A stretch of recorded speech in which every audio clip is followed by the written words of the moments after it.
Hey, what's up, everybody? This is Charles Tabansi. I want to welcome you guys to another episode of the Dreamers Pro Show, where we cover everything from sports, hot topics, classic debates, entertainment, and we give you guys a fresh perspective on things and how we see them. And today we have a hell of a show in store for you guys. Before we get into it, please make sure you like the video and sub to the channel. So recently, I came across an interview this Skip Bayless did on the Dan Le Batard show. As you guys know, Dan Le Batard has a show. He's with DraftKings.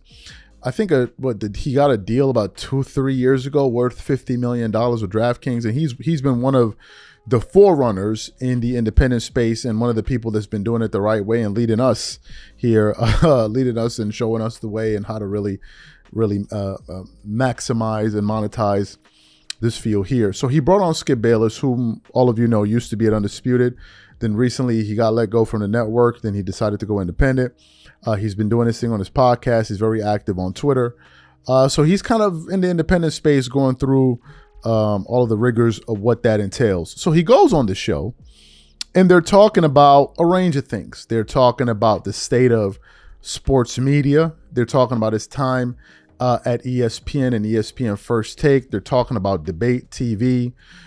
Skip Bayless at one point was talking about how impressed he was of what Dan Le Batard has been able to do in the independent space, and then obviously, you know, they were going to get to the point where they started to talk about the fallout that took place on Undisputed 2 years ago with Skip Bayless and Shannon Sharpe. We all remember it. They had that moment where, Skip Bayless essentially belittled his colleague and co-host Shannon Sharpe to basically prove a point on live TV when they were arguing or debating rather about Tom Brady, and it became a very nasty viral moment that the entire sports media ecosystem was discussing. But ever since that fallout, we've been hearing more from Shannon Sharpe, especially after he left Undisputed. We heard him discuss this with Stephen A. Smith and on other platforms, but we really didn't get a chance to hear Skip Bayless talk about it too much in audio format. I've read some print here and there, but I seldom see him discuss it. And it seems like in this particular clip that we want to share with you guys here today, it seems like Dan Le Batard, and I got to give him credit, Dan Le Batard, he doesn't mess around when it comes to asking questions. He doesn't beat around the bush. He's very direct. He asks very tough questions in a very nice way, but he still gets his point across. And essentially in this clip, he basically checks Skip Bayless to his face over that nasty exchange that took place on television, and Skip tried to kind of clean it up, and then Dan doubled down like, no, but you kind of embarrassed your partner. And I thought it was a great piece of content worth sharing with the audience. But before we get into this exchange here, today's video is brought to you by our sponsor, Game Time.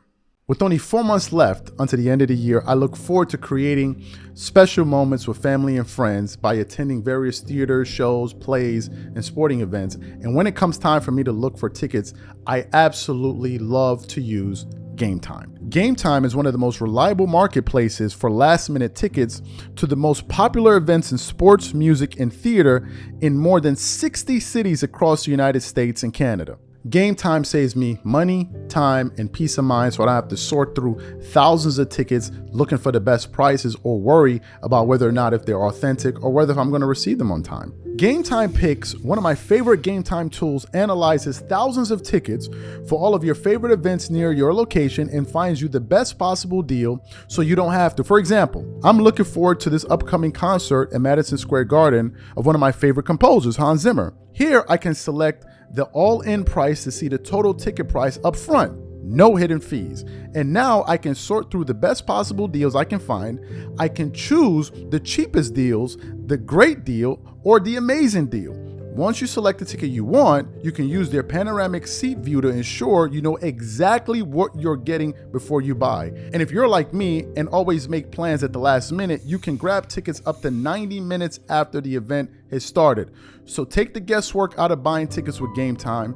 Download the app, create an account, and use code CLNS for $20 off your first purchase. Again, create an account and use redeem code CLNS for $20 off. And remember, whenever you support this sponsor, you're supporting this channel. Thank you. So what we want to do now is want to play this exchange for you guys here. I want you guys to listen to it in its entirety, and then want to come back and react to this back and forth. Take a listen to these gentlemen here. Well, that was my choice. They wanted to do a proper goodbye. I just didn't want to do it because I wasn't retiring. I was starting. I felt like I was just beginning because I knew I was going into a scary space. But I had been planning that for at least a year because my deal was about to run out. And if you ask about regrets, I do regret that Shannon got pushed out before I left because I wanted to finish our concurrent contracts with a year to go, and then we could go our separate ways. And I figured we would because he was starting to have success in this space with his podcast while he was still at FS1. And I love working with Shannon, but we only had one clash one day for one flashpoint moment that I think I didn't really understand where he was coming from, but we sat down after the show with our boss presiding. I should tell the people, this was when you said to him, you reduced his career in front of people, comparing it to Tom Brady and saying, well, you want to talk about, what was your word about pitchfork and torch? He was pitchforking and torching Tom Brady.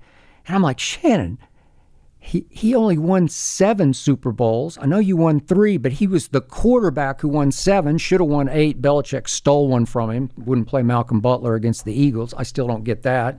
Gave up 41 points to Nick Foles. Okay, so Brady should have won that. All he did was throw for a record 505 yards in that game, all-time playoff record. The point is that Shannon was so hard on Tom that I finally said, come on, man. He's way up here. And Shannon's saying, took his glasses off. Do you know I'm in the hall? I got it, but you're not in this guy's universe because I told him nobody's in that universe. But it was disrespectful to tell him to put his glasses back on. Forgive me, okay, I interrupted your story. You get together with your boss. It wasn't disrespectful because we didn't need to go there. Just put your glasses back on and let's continue, because I told you early on, as I shown Shannon from day one, my favorite line was, no punches pulled, but none thrown. We can't. If we get to the point we're going to throw punches across the table, they're all going to turn it off because nobody wants to watch that. They want to watch heated. They don't want to watch anger. Pure, unadulterated. Let's throw punches. Passion, anger, not rage. Yeah. There you go. Thank you. You're the wordsmith, right?